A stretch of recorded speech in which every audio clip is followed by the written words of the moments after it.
Hello, everyone. Welcome to today's show. And if you're joining for the first time, this is part of our e-commerce series for which we meet every Wednesday at 5:30 p.m. Eastern. We review one vendor or the solution. And for today, we have a very exciting and interesting vendor that is BigCommerce.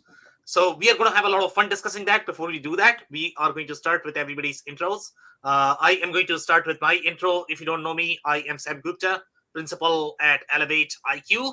Elevate IQ is the independent ERP, e-commerce and digital transformation consulting firm. On that note, I am going to move to my buddy Robert for his intro. Thanks, Sam. Robert Brown e-commerce consultancy. I specialize in e-commerce for SMB. I've been doing it for 20 years, and we help them ensure they get the implementation they expect. Okay, amazing. Thank you so much for being here, Robert. And if you're in the audience and joining for the first time, make sure you guys, post your questions and comments. We typically try to cover them during the show. And if we run out of time, we'll make sure that you receive your answers. On that note, Robert, I am going to start with the quick briefing. We have probably reviewed every single e-commerce vendor now. I don't know if there are any platforms left. There are going to be few that are not going to be as popular, but obviously BigCommerce is one of the most popular one. In this part of briefing, I am going to brief you overall in terms of positioning of BigCommerce from my perspective, and then probably you can offer your commentary in terms of what you think where they're really strong and how they compare with some of the other solutions in the market. So the way I like to think of BigCommerce, obviously you have the community's perspective, and community is always talking about, hey, BigCommerce is all about B2B. When you are going to have probably complex products, that is where BigCommerce is going to be really handy. That's how they sort of, started. That's how their marketing positioning is. But when we compare, and there are a lot of different B2B solutions in the market, and obviously there are a lot of different layers as well in terms of the segmentation. So one layer that we always talk about is going to be SaaS versus open source. So obviously this particular platform is going to be in the SaaS space. Their pricing model is going to be very well aligned with how Shopify is going to charge. There are some layers to that as well in terms of how Shopify charges versus how BigCommerce charges, and there is a pricing comparison. And some people say that BigCommerce could come up to cheaper. But again, for me, it's always the implementation risk and the product model, because that's where the real challenge is with the implementation of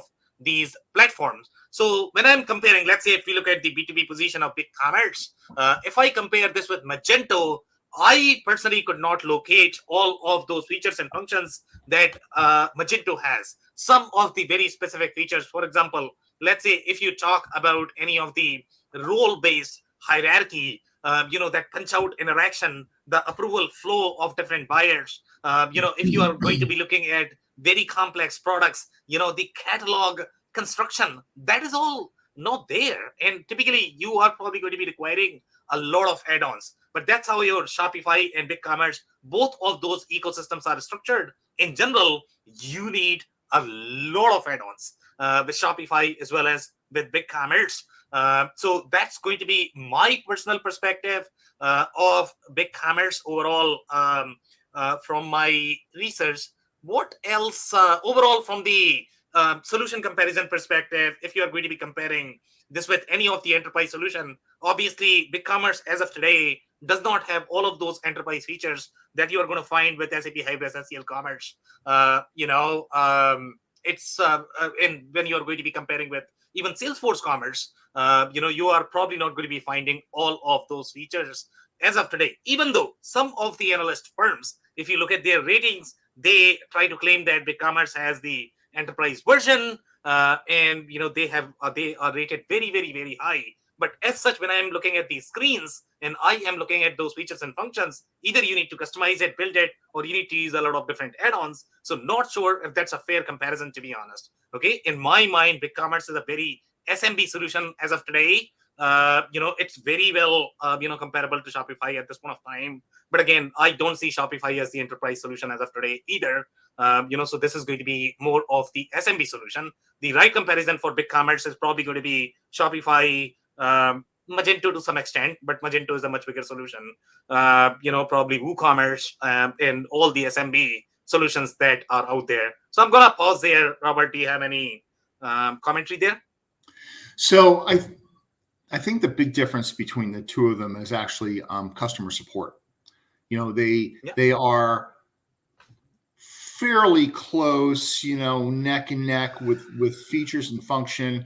Shopify really doesn't have a strong international presence, so you have to rely on third-party things for like multi-currency. Yeah. But with BigCommerce, when you have an issue, you can't just call up and get instant support, and trying to get to second level support is rather challenging. Whereas in Shopify, they're all over that. They that is their bread and butter, and they're making sure that you can do what you need to do as quickly as possible. Yeah, so very interesting layer there. But Robert, I'm actually going to, again, when you look at these solutions, they are going to appear very easy in general until you are actually going to use them and use them live on a site. So in my mind, you are always probably going to require some sort of consulting info with these solutions when you are looking at either building, migrating, upgrading.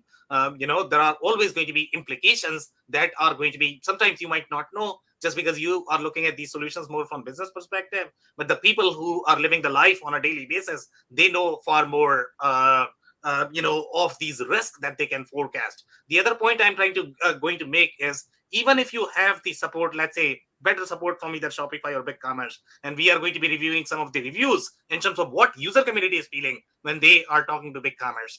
The support reps, in my experience, regardless of which vendor I'm talking to, they are not going to have as much implementation experience. Typically, you are talking to level 1 support, and those people have 1 year of experience with zero implementation experience. So obviously, they are not qualified to answer your questions. They'll give you the resources. They can send you the links so that you can read. That is the only thing you are going to get, from them. So I don't know if customer support, maybe some companies have slightly better, but in my experience, I don't expect a lot. From the OEM provided support that is typically meant for the consultants like, you or, somebody else who is doing consulting. They are probably better qualified to talk to the OEM support. Right. So it depends on your shop's setup and who's doing it and who's doing the management, right? And so I agree with you. It doesn't matter who you talk to. First level support is really not that great. They are not that familiar with the product. They're usually going by scripts. They have to page through to find the question. Their fax system is slow and cumbersome, but it's getting to second level support and third level support, and how quickly they can turn around. That's where, you really can judge a system by. I know that Shopify, the customer satisfaction is also higher than BigCommerce.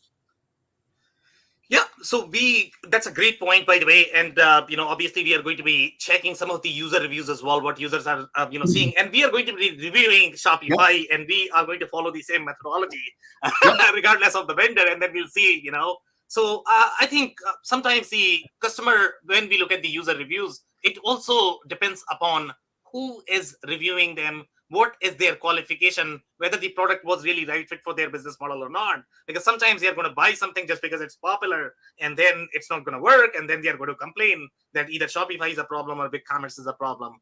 Again, in my mind, I think you require a little bit of consulting support there with any of the e-commerce ERP initiatives, and you need to talk to people who really know what they are doing.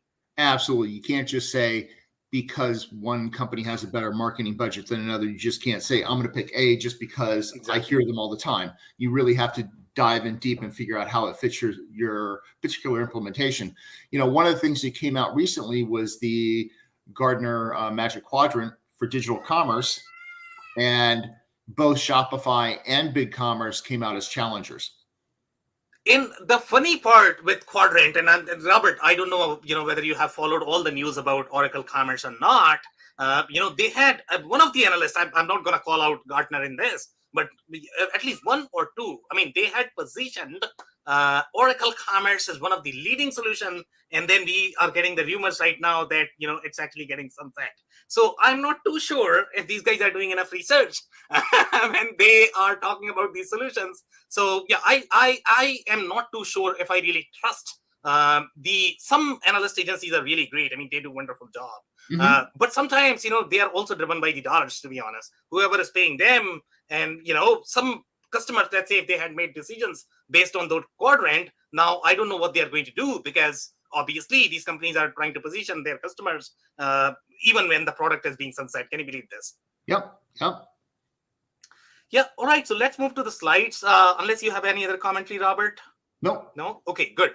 So here we have some details overall in terms of the product psychology and the background of the product. So they actually came from Australia, and we have seen a lot of different product lines that came from Australia, and they seem to have very similar trend in general from the product mindset perspective. For some reason, I don't know whether that is more of the culture, business background, whatever that may be, but I have sensed a little trend there. Whenever a company started in Australia, they have similar trend overall from the technical architecture perspective, from the software perspective. BigCommerce seems to be slightly outlier, at least from what I have seen, at least from the review of, let's say, Pronto we have reviewed. And Robert, I don't know if you remember the name of the accounting system that we had reviewed. They were partnering with HubDoc. They were doing the revenue accounting for Amazon. Zero. Sorry, which one is that? Zero. Zoll? Zero. No. Zero is the accounting system. They were actually partnering with Zero. They were very present in Zero ecosystem. They were known for the Amazon revenue side of accounting. They were connecting with QuickBooks and Zero, and they were sort of trying to bring this data, to do the P&L for the channel specific. I don't recall the name, but we have reviewed them, and that was. Yeah, that they were also Australian, I believe. Yes. So I have seen similar trend overall, from the Australian startup perspective. They are very technically oriented products in general. But, when I reviewed BigCommerce, I'm not too sure if the architecture is really technical. It's a very business focused, solution overall. So that's just a, bit of color and the background there overall. When we see any solutions from Australia. Pronto is very technical in general as far as the solution goes. So they opened their office in the United States in Austin, Texas in 2009. And then they have acquired, I believe, Zing is the name of the company. That's where they got that checkout and inventory software functionality. Zing? Yeah, so inventory software, I'm not too sure why they were calling inventory software, maybe inventory for the order management piece. That's how I would guess. Then the commentary says, as of June 2020, BigCommerce served 60,000 online stores in 120 countries. Now, Robert, I don't know if you recall from Magento conversation, my understanding is that we saw 40,000 or something, right there? 40,000, right? So now this is 60,000. I expect it to be much higher, to be honest. And the reason for that is because the size of the customer for BigCommerce are going to be slightly smaller in my mind, because they are not really targeting the enterprise market. So I expect this number to be higher, but seems like they don't have as much market share as either Shopify or Magento. But 60,000 is still a big number, for an e-commerce company. Yep. Robert, if you have commentary, I can take. So I just did a quick Google search, and it looks like as of 2022, they have 48,000 live stores running on BigCommerce platform. And these guys, Wikipedia says 60, right? So that's fairly close in my mind. And I don't know the research, the site that you use. I mean, they typically, I don't know what they used to track, but they are typically tracking based on the stores, I guess, right? Mm-hmm. Yeah. But again, at 48,000, 60,000, I think that's fairly close in general. But I expect it to be much higher because the kind of market they are targeting. So I don't know how many Shopify has. Shopify would be far larger than this. Yeah, so looking at one of the web stat sites, they're saying that Magento, with all their versions, has 250,000 active sites. 250,000, and I believe last time when we reviewed, my understanding was that it's at 40,000. So 11,000 run Magento 2. And again, you need to take these with a grain of salt because I'm not sure where they're getting their stats from. But okay, so what am I missing there? So 250,000 you said for Magento across all the versions, but then what is 11,000 then? 11,000 is for Magento 2. Okay, 11,000 is for some customers are actually running the older versions. Okay, got it. So 250,000 for Magento, and again, that is also open source and free. So obviously that is that layer. But yeah, I would expect Magento to be much larger in general than BigCommerce at this point of time. So I can believe on that stat. So it's saying that there's something like 3 million stores on Shopify. And this is the same site that you are... Different sites. I'm just Googling, trying to find stats on the three of them because, nobody is going to put them up side by side. That's what we should do probably. Okay, so 3 million. Obviously, Shopify has much larger market share in general. But 60,000 for BigCommerce, in my mind, again, when you are comparing Shopify versus BigCommerce, and typically they are compared head to head. So right now, BigCommerce seems to have much smaller market share than Shopify. Shopify is a much bigger fish. Yeah. Okay, so some more commentary here. And BigCommerce is a very interesting business model in general, which I personally find exciting. Because when I look at the Magento, and I have seen some implementations, Robert, I don't know what your experience has been.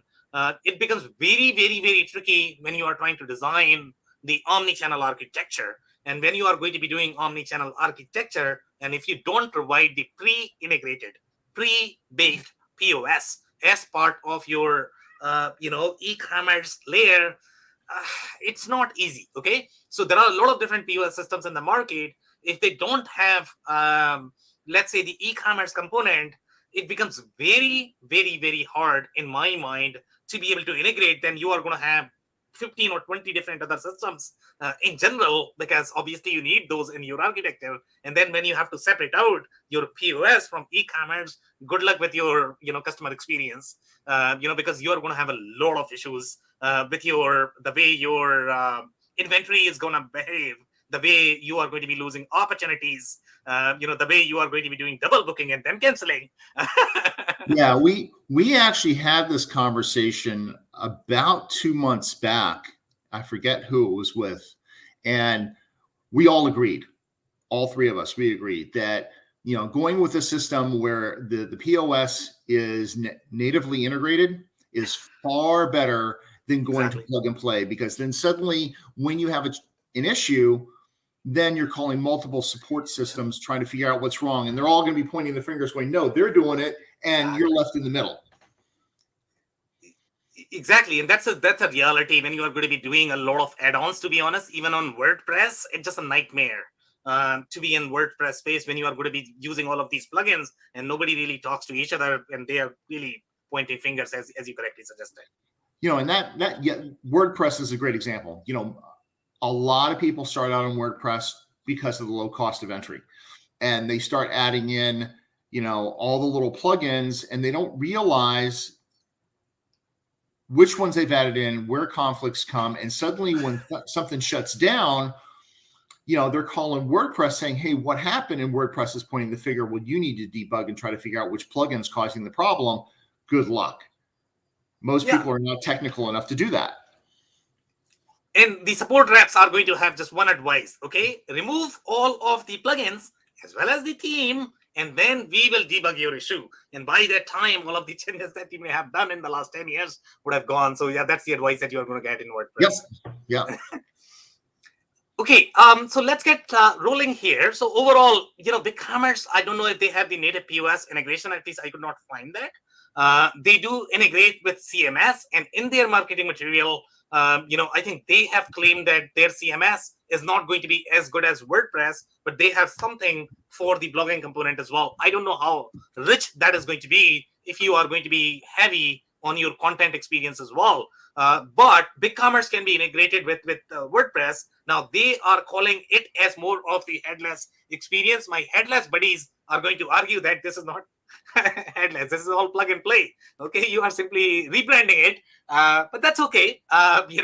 In this particular case, you can plug your WordPress with BigCommerce, which is not a bad combination, to be honest. Okay, in my experience, when I look at WordPress, that is really good for at least the CMS component and the commerce if you're using BigCommerce. But again, then you are going to be using a third POS, external POS. Then you have three systems right there. So it's going to be a lot of fun.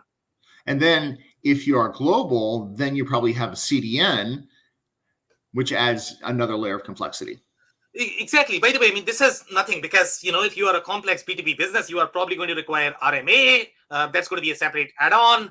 Even BigCommerce has suggested that, a lot of best of breed. So they have suggested a B2B Ninja. And B2B Ninja is where the functionality that you are going to get, let's say with your Magento, because they have this built as part of the solution itself. With BigCommerce and Shopify, you are looking at least 10 to 15 add-ons. Okay, the way you are going to operate in WordPress. So again, you are looking at add-ons for pretty much everything, whether you are talking about promotion, whether you are talking about punch-outs, whether you are talking about B2B quoting functionality, whether you are talking about, POS, we have already mentioned that.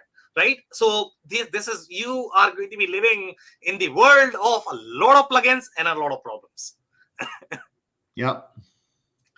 Okay. So, but this is at least interesting that they can, integrate with WordPress. And here they are also talking about merge headless commerce with sophisticated enterprise content management through BigCommerce. So this is the, I believe, the digital experience integration that they have. So again, this is a third-party product, so they are sort of integrated with that as well.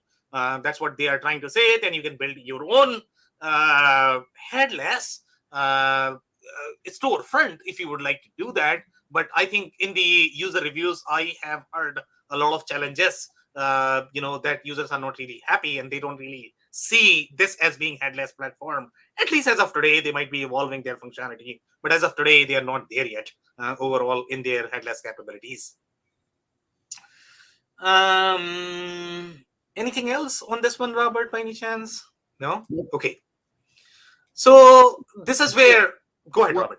One more thing, just making sure from, nomenclature, a lot of people have a tendency of throwing around omnichannel when they really mean multi-channel, and they are two completely different beasts. So we need to get on the same page as that. Multi-channel is you're just selling on multiple channels, whether it be in store or on Shopify or Amazon or Walmart, whereas omnichannel is fully integrated, where you can go from one channel to another seamlessly so the customer has a unified experience.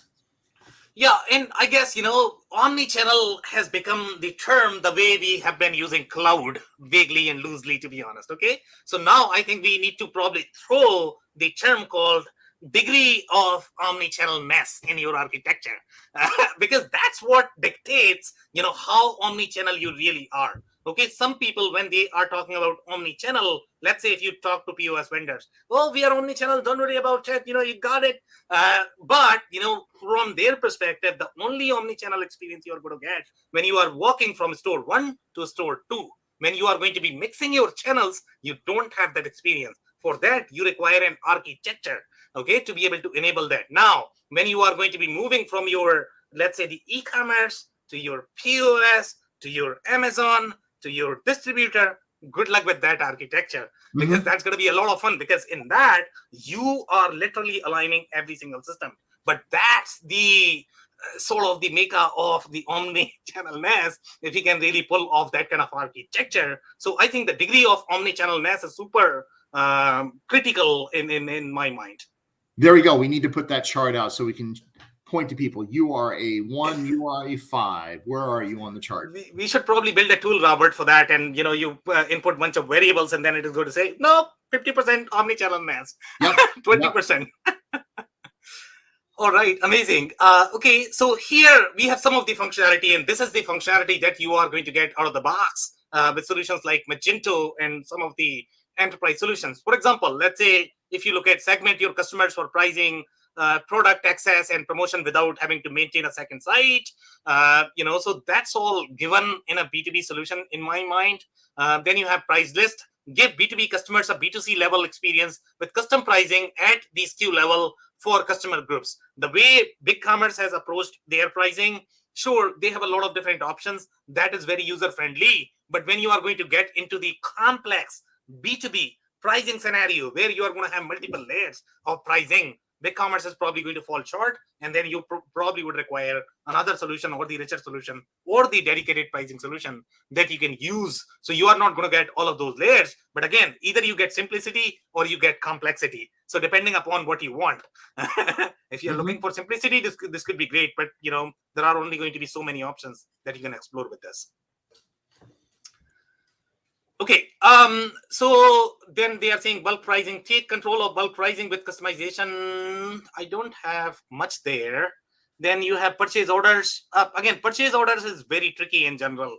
And a lot of RMS, OMS systems, e-commerce, POS, they all try to claim that you can do purchase order functionality as part of that. And typically, when you are looking at ERP-less architecture, then you are probably directly going to your WMS or OMS. Sure, when you are small, you can live with that architecture. But when you are looking at the centralized architecture, omni-channel experience, when you have to have your procurement, your supply chain, your finance, your operations integrated as part of one platform so that everybody is sort of speaking the same inventory language, okay?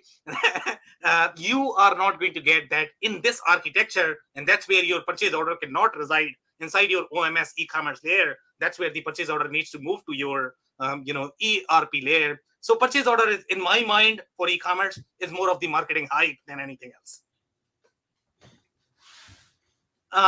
The punch-outs here, they are saying customize BigCommerce to your ERP punch-out solution via framing and sequence, or use our best-in-breed partner punch-out to go.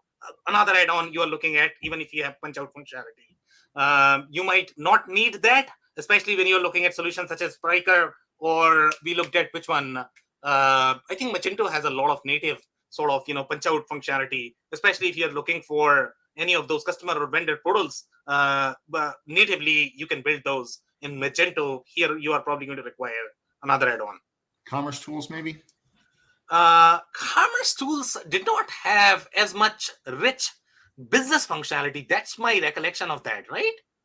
It was very technical solution in general. They were very technically strong. They were very headless, but I don't know if they were as feature rich from B2B perspective. No, I don't think they were feature rich, but I think they were strong in the areas they focused on. Interesting comment there. Thank you so much, Robert, for that. Okay, so now we have the quote management in the B2B solutions that we have reviewed so far. They all seem to have that functionality. BigCommerce does not have that. So you are probably looking at another add-on for that. So here they are saying manage quotes with native CSR, generated quote management, and third-party tools, including B2B Ninja as well as Bundle B2B. So I don't know. I mean, quoting functionality seems to be given, especially in the industrial space. So here you are probably going to require an add-on. If you have anything, Robert, I can take those. No. Okay. So here, scalable catalog. And catalog, in my mind, if you're a real B2B solution, then you are going to have very deep workflow for your catalog, the way you are going to be managing your catalog. And Magento is just phenomenal in that catalog functionality. The way we saw, the way you could build your catalog with one click, you could promote your pricing across your vendors. You can manage all of that very cleanly. So here they are saying manage your entire product catalog within the BigCommerce control panel and push from an external system through the catalog API. When I look at the UI and the demo, I just could not find the same capabilities, to be honest. Okay, so you are either going to be requiring add-on for this feature set, or you are looking at a lot of custom development. So that's my perception of this functionality. Overall, the capabilities are very lean for B2B businesses, even though people say that this is going to be really strong for B2B. In my mind, they really don't have as much capabilities as of today. Well, one of the things that they do have is the number of versions that they can handle of a single product.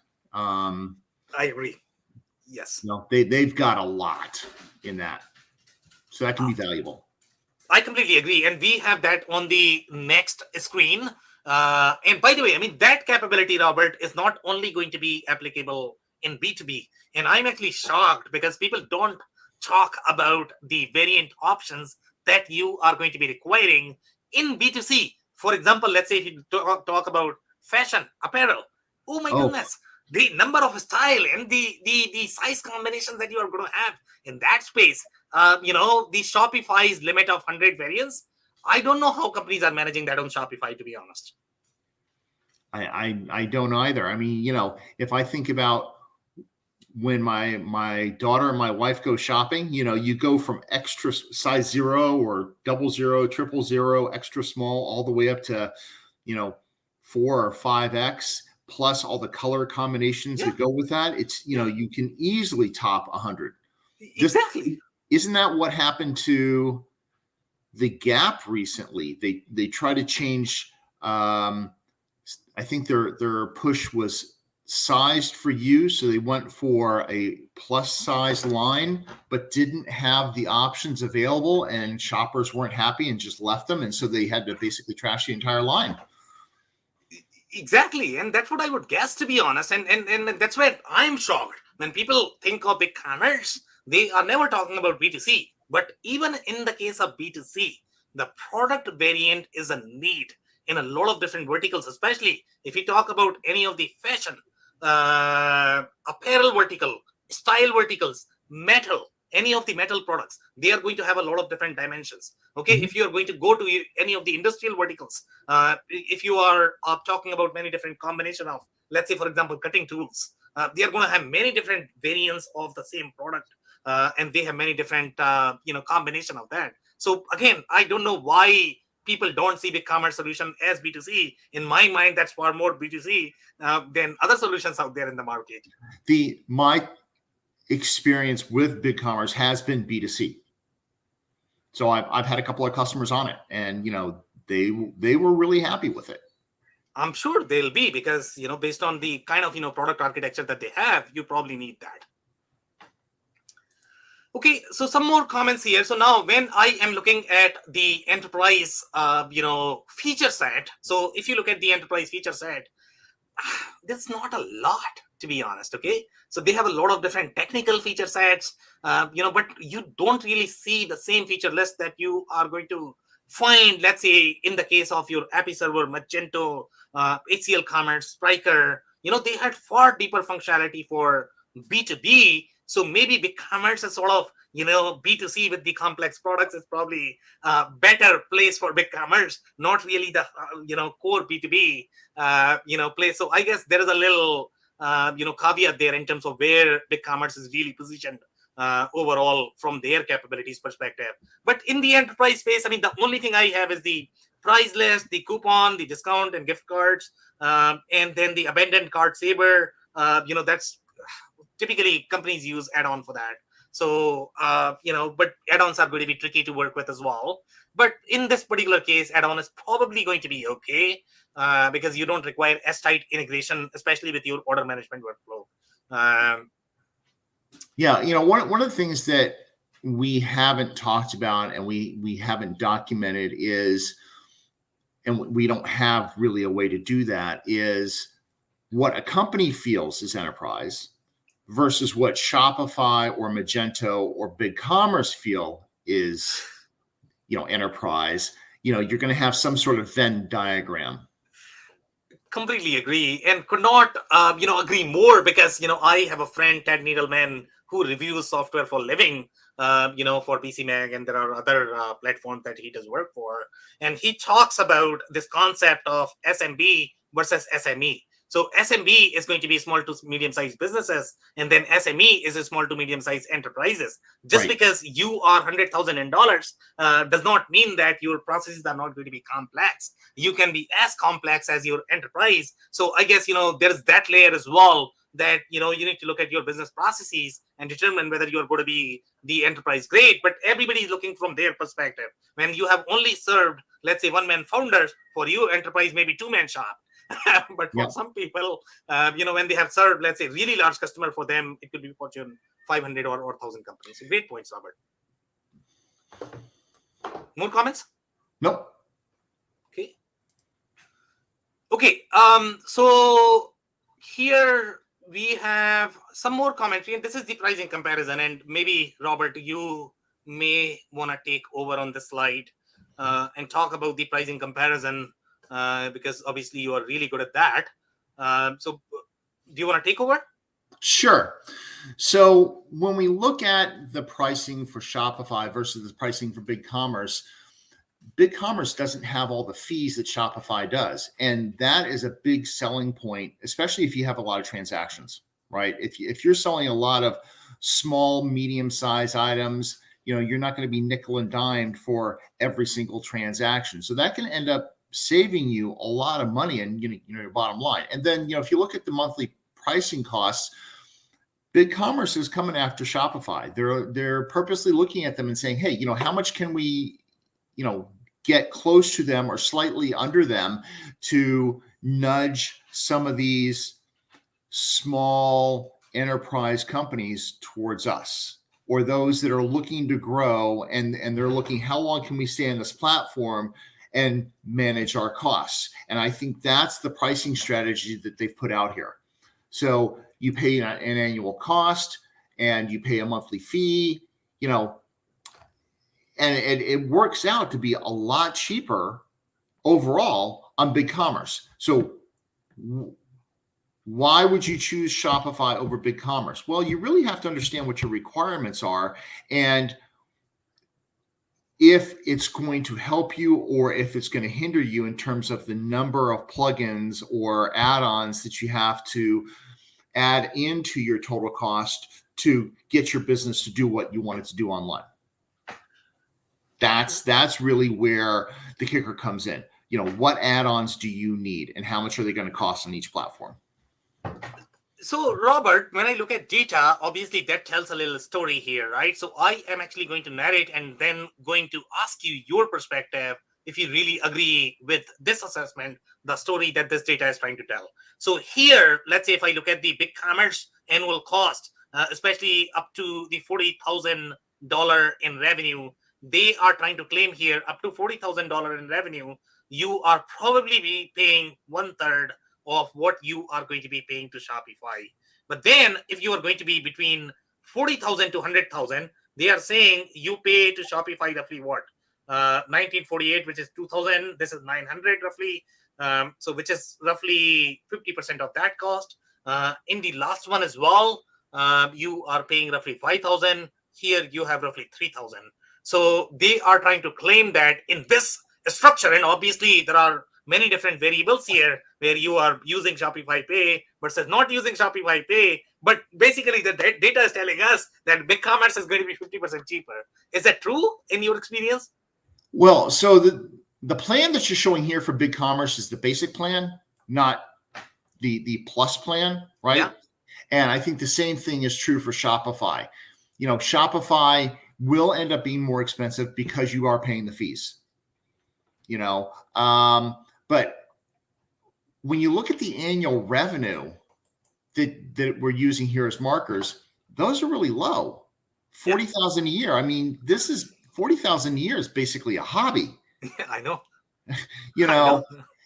And I would say 100,000 a year is probably pretty close to a large hobby. It's probably not a sustaining, it's probably not sustaining you as an individual as your income. Yep. You would probably have to be at the $500,000 mark for it to actually be your living.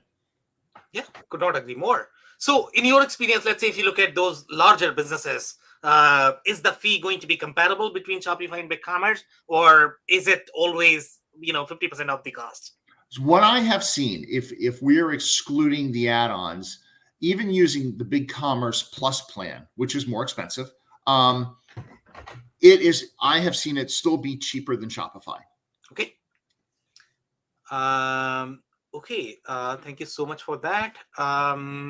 If you don't have anything else to add there, then we have some more comments here overall from the plan perspective. Robert, do you want to cover this one as well? Sure. So these pricing plans are pretty standard across a lot of processors. When you look at the standard plans, the 2.2 versus 2.9%. I mean, this is basically like using Stripe. Yeah.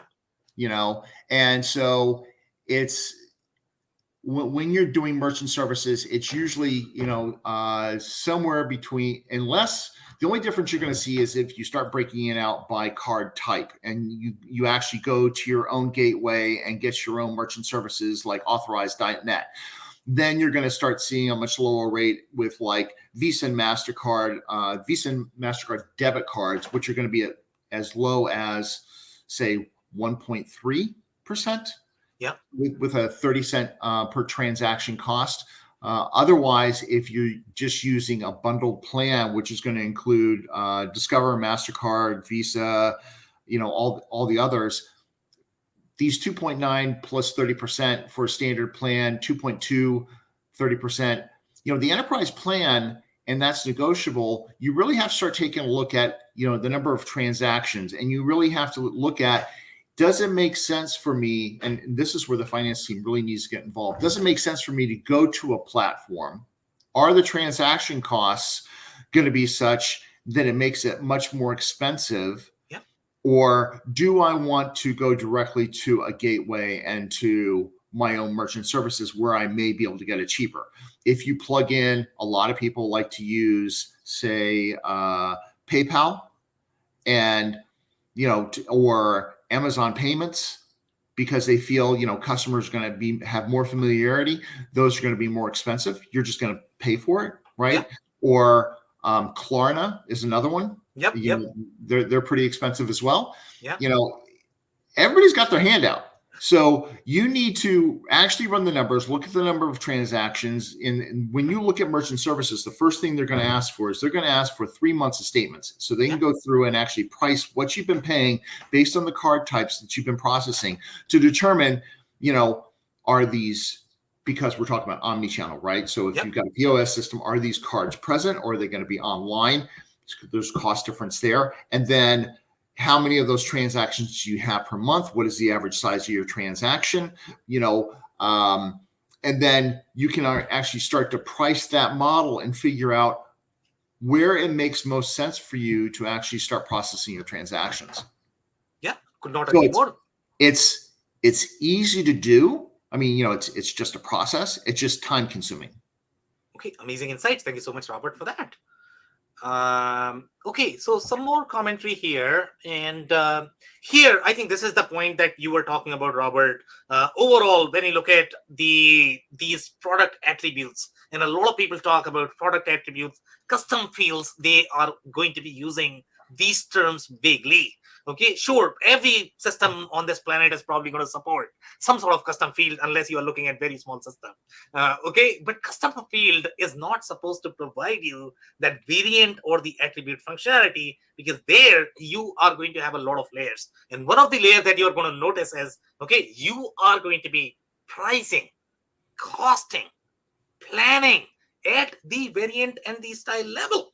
That's a far deeper functionality. You can't accomplish that using custom field. Custom field is just 1 to n. Okay, when you are looking at these variants, you are looking at 1 to n correlation. You can't modify these database tables of the platform that you are buying. They won't let you do that. Okay, so when you look at the variant functionality, make sure you are paying attention to, and you are not buying the sales pitch. I got the custom field. You are good. Don't worry about it. So that's where I think BigCommerce really shines, and this reinforces your point Robert, you already mentioned that, BigCommerce is really, really strong at that, attribute variant functionality. And they have very thick layers. It's not going to be just, okay, with Shopify, you have 100. With BigCommerce, you are probably going to have 10,000. That's not just it, okay? Their functionality of the variant is very rich. The way you can support the customization. For example, let's say if you are going to be a print shop and you are looking at customization, that's where BigCommerce really shines. So here they are saying track inventory at the variant level or the product level. And the other layer that you have is the digital product. Digital products have the same life cycle and the workflow in the platform as you are going to have physical product. And that's a very deep functionality overall. This is the variant option screen. The way the variants are done, this is very similar workflow as you are going to have categories inside your Magento. Magento had very similar layout for the categories, and here you are looking at variant functionality, and with variant functionality you have multiple fields that you can associate, and each of those fields are going to have multiple options. Literally, you can have the radio buttons. So this is very thick piece of functionality, the way you can structure your variant. So I am a big fan of this functionality. And by the way, this is going to be useful, as we already said, in B2B as well as in B2C. Both are probably going to require this in a lot of different verticals. And the thing that you need to check out, depending on whichever platform you look at, it's great to have these variants, but you also need to make sure that you can get the data out in a reporting functionality so you know how much you're selling and how much you need to reorder. Exactly. Great point. Okay, so some more comments here on the modifier options. So the variant and the modifier options are two different things, but they have the similar data model. If you look at the layout of the screens, here you are going to get the modifier option, the shared modifier options. Okay, if the same customization is going to be shared by multiple products, so the maintenance is going to be easier. So I am a big fan of this functionality. Again, this is going to be important for companies that have very consumerized, experience. For example, print shop. When you are going to print shop, you probably want your logo on your t-shirt. Those are the kind of businesses that we are talking about. That's where this is going to be a great fit. This is not going to be a great fit for the engineer to order shop, which is looking for a very customized option inside their boiler. That's probably not a great fit for this. So again, you need to look at the product, and product typically drives whether the data model is going to be aligned for your business model or not. So one of the things that we didn't talk about earlier, we under the multi-channel, omnichannel, and the architecture piece. Yeah. Right. So the BigCommerce is just one of the channels. Yep. And depending on the other channels that you have, many will have an in-store sales process and will most likely have an Amazon, maybe an eBay, maybe a Walmart, maybe even Google Shopping. BigCommerce, and I believe Shopify does too, will natively integrate with those other channels so you can manage it through that platform. That may not be what you want to do, because there's a difference between having your warehouse management system and your multi-channel distribution system and your website management system like BigCommerce and Shopify. And so you need to be very careful and fully understand the ramifications of picking who is going to distribute your data, where is going to be the source of truth, and what that means for you. And that's a great point. And by the way, Robert, I need to seek your opinion here, because I think, even let's say if Shopify or BigCommerce are going to be connecting with these marketplaces, but I don't know if they're going to have enough flexibility to be able to sort of provide the catalog the way Amazon wants. And I don't know if they are changing as Amazon changes, because they are always going to be changing. So my perspective in this is going to be tools such as Channel Advisor that you talk about a lot, is probably going to be a superior fit in that channel maintenance, because, then you are looking at the whole channel management piece where you are going to have different SKUs, different descriptions, different fields that you need to be managing for. So that would be a better choice, right, Robert? Yeah, Channel Advisor, Seller Cloud. There's a couple of multi-channel tools out there. Those, if you're multi-channel and you're doing enough transactions, you're going to want to consider having them in your architecture. Yeah. Good, great point. Thank you so much, Robert, for the insights. Now we have some more features, which is very interesting. I don't know how the product reviews are going to work inside BigCommerce, to be honest, but they seem to have the native functionality for that, which is great. I don't know if this is just a management piece. They are saying when someone writes a review for a product from your site, it will appear in this list below. So, which is just a review that they have sort of the plugin sort of management natively as part of the platform itself. I don't know how other platforms are going to handle that. So far, I don't think we have seen that in any other platform, so which is kind of new for me. Many of them have plugins. There is actually a plugin or an add-on tool that will actually pull in Google reviews into your platform. Yep. I'm not quite sure how that works with native reviews and if it separates them or just commingles them. Not quite sure. I haven't played with that yet.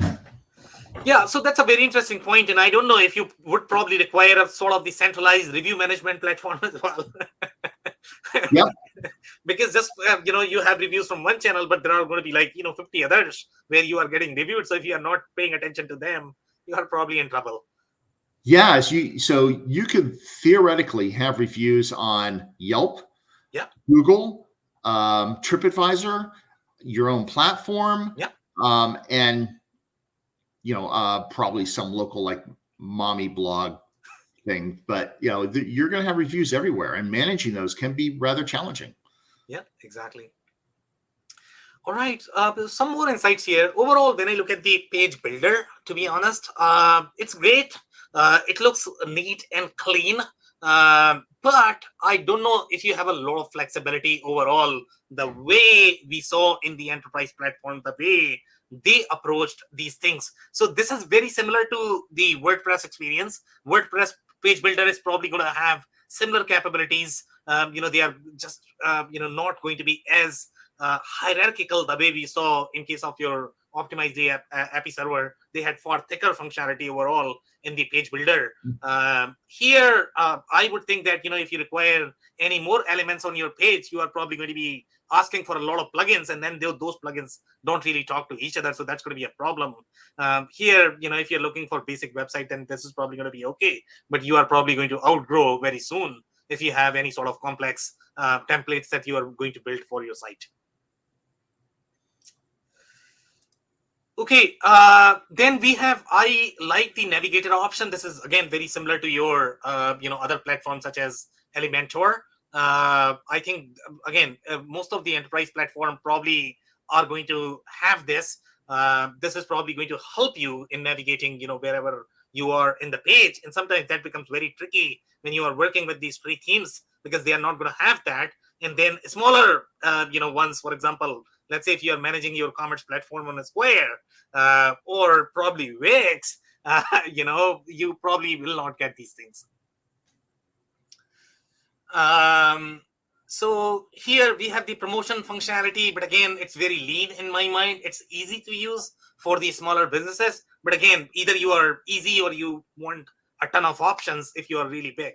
So in this particular case, this is really targeted for SMB, and that's why they are really trimming the number of options so that it does not appear frightening for smaller businesses. Then we have some reviews here that we can go over quickly, and then we can open for commentary. So here it says, one thing that attracted me to BigCommerce is that it isn't open source. So there aren't frequent patch upgrades as required by platforms like Magento, which is true as well, to be honest. I mean, when you are going to be getting these patches from open source community, I'm not too sure how comfortable I would feel, to be honest. Again, if you don't have very enterprise IT, if you have very sophisticated IT who are really doing the cybersecurity for living, they are probably going to be far more informed in terms of what you should accept. But here, this looks very flaky overall when I look at any of the open source platform. If I'm not running my real business, I'm completely okay with that. But for real business, these open source patches could be a little trickier to manage. So I'm going to agree with this assessment. Then the user is saying they have option for both physical and digital goods, which is definitely very impressive in my mind. Now the user is saying some changes to BigCommerce require strong HTML and CSS skills. So even if your platform is going to appear very intuitive, you probably would require a developer in general. Okay. So even the simpler platforms are probably going to be complex when you are going to be implementing your custom designs. So again, just because you have BigCommerce that looks easy, I don't know if you can manage everything on your own. You definitely would require a developer, even on Shopify, Magento, or BigCommerce. Yeah, I mean they all do, because you have the templates just like you do in WordPress, and it can get confusing, especially when you have a custom template, right? When you get a custom template, it's better to just have the developer who built it work on it, because there's no standard. There should be. They should comment it. They should have it organized. But most developers don't. They don't spend the time doing that. They don't price it that way. They price it to get it done quickly and get it out there, so you're happy as a customer. You have it cheap and fast, and then you need them to manage it going forward. Exactly. And by the way, I mean, Robert, you have been doing this for what now, 20 plus years, right? And obviously there are going to be things that we sort of assume that everybody will know. Okay. But when you look at the business users, they don't have development background, to be honest. Okay. So it's really, really hard for them, and they would definitely require the development, experience or developer on their side. Yeah, it's always been that way. The business user, typically marketing says, I want it to be drag and drop and easy to do. And they don't realize that drag and drop, easy to do, has to be very simple and doesn't give you the features and functionality that a marketer may want. The latest widgets. Say, let's say you want pearls, all right, personal URLs. To give to marketing departments. Okay, fine. You generate the pearls and you send out your marketing campaign, and that user comes into their own individual landing page. But there's complexity in causing that to happen, and that's not a drag and drop functionality. So you needed a developer to actually manage that for you. And so whenever you get developers involved, that's project management, and there's a timing consideration, and you can't do everything at the drop of a hat. So it's planning, a lot of planning and communication. Yeah, could not agree more. So we'll look at one more review, and then we can open for some more commentary. So here the reviewer is saying not the best for headless, keep looking, which is probably true as well. And this is where I think a lot of users have reported. They are calling themselves as headless, but I'm not too sure if they have the real headless capabilities that the modern platforms are going to have. Here they are saying we choose BigCommerce. And by the way, the number of data objects that they have, they are really lean overall from the data model perspective. It's not even close to some other platforms that we have seen. So yeah, it's a really small platform in general. Here they are saying we choose BigCommerce over other headless carts because the cost was cheaper. That ended up being a bad decision. They inflate their cart's headless capabilities. So many out of the box, BigCommerce native checkout integration don't work on their embedded cart. It's very frustrating, but this is how most integration work. Okay, so BigCommerce is not to blame. They are going to give you an option. Obviously, they are always going to say that use my products that are going to be natively built. They are just going to be easier. So again, it's easier said than done when you look at the add-ons, plugins, and the headless experience as well. I take a little bit of issue with this review, because this is screaming miscommunication. Reading this, it looks like a business owner or a higher level executive probably said, let's go with BigCommerce. They probably looked at it from a pricing strategy perspective without understanding the technical background and said, we're just going to go do with this, and my dev team can make it happen. And then they never did a feature comparison to the requirements to truly understand what they were getting out of the box. And when they realized, during the implementation that it just was going to do what they needed it to do, they're slamming BigCommerce, when in fact I put it back on the project team. It should have been communicated up to the stakeholders. This is a bad choice. Yeah, Could not agree more, Robert. So we are going to close the slides now and open for any closing comments that you might have. No, I think this was a really great episode. I think, it goes back to every single conversation that we have. You need to really understand what you're trying to achieve and have a detailed set of deliverables that you're looking for, features and functionality, and just go through the checkboxes. Does this tool supply that or not? Okay, amazing. So I am actually going to touch quickly on the comments that we got, and then we can finally wrap. So here we have a comment from Dave Chrysler. He's saying that pricing functionality is a real problem, but unfortunately, one you don't realize you have until after it's too late. At least that's the case I ran into with one client. I don't know, Robert, if you're going to have any sort of follow-up comment. I don't know which pricing functionality he's talking about.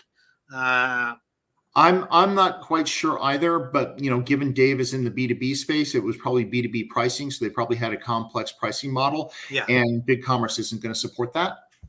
Yeah, in my mind, pricing has been all over the place in general, the way that is implemented. And sometimes there is no sort of communication between your different channels. And again, that omni-channel experience. So pricing is slightly trickier. Yeah. And again, that goes back to your architecture and design. Okay, so we have one more comment here. It says, sounds interesting to have Google reviews in our platform. Yes, you are absolutely right. I was excited with that as well. And then one more comment. It is coming, planning and communication indeed. So she's agreeing with you, Robert. So good job there. All right. So if you don't have any other closing comments, that's it for today. If you joined for the first time, this was part of our e-commerce series for which we meet every Wednesday at 5:30 p.m. Eastern. So make sure you guys are going to be here. We are going to come back with another topic or the vendor next week. On that note, thanks everyone for your time and insights tonight.